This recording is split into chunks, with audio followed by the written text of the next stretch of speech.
All right, good morning. Today is May 19th, and this is session 4.5. So if you were in the Zoom class yesterday, May 18th, we introduced using at least 2 or more story elements and going over a story. So hopefully you were able to find a common story of your choice and then talk about each of the story elements that appears in that story. I only asked for 1 or 2 sentences just to show that you could explain it and talk about it. Now, this is part 2.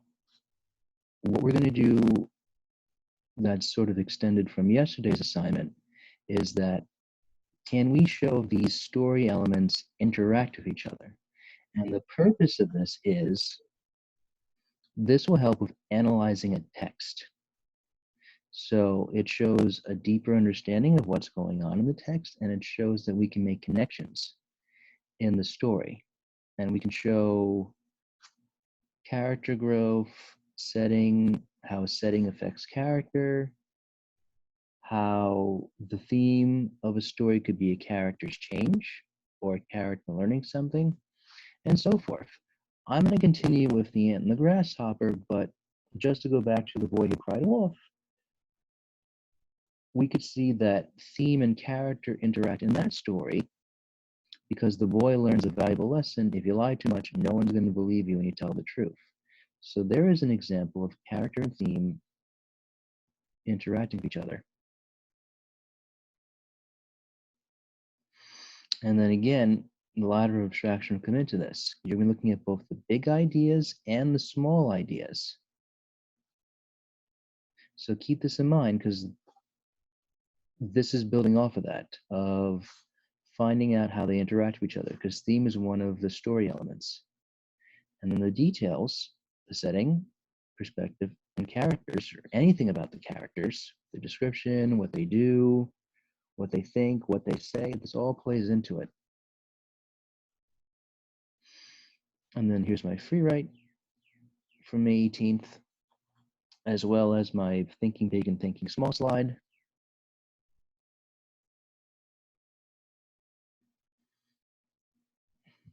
So if you were in Zoom the other day, you should have seen these. And now we have the question, do they interact with each other? So I verbally gave the boy who cried wolf. I'm going to show you what I did for the ant and the grasshopper.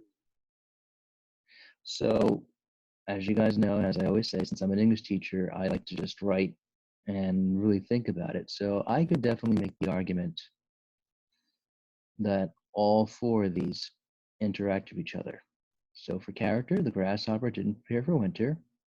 The theme of the fable is there's a time for work and a time for play. The setting is spring to summer to fall, depending on the version it is. So the ant works from spring to summer to fall, and depending on the version of the story you're familiar with, the grasshopper plays music and he doesn't prepare for winter. He doesn't have a house set up, he doesn't have food set up.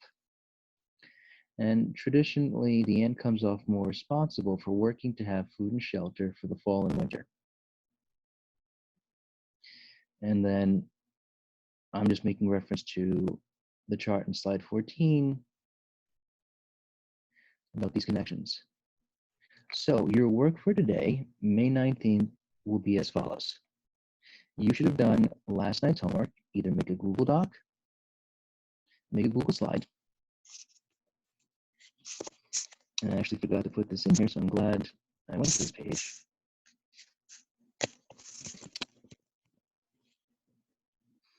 Just write your work.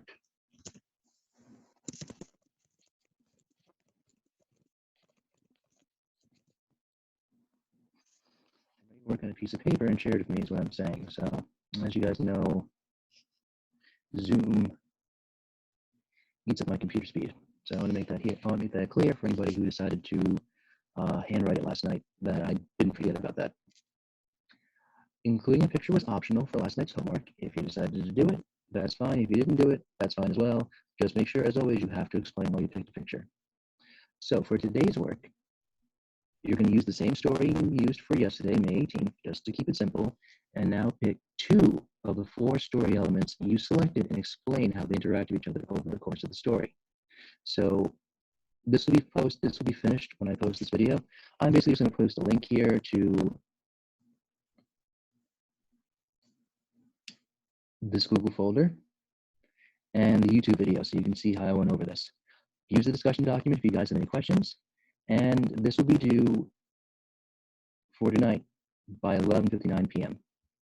All right, guys, that's it. Let me know if you have any questions, and I'll see you on May 20th for Zoom.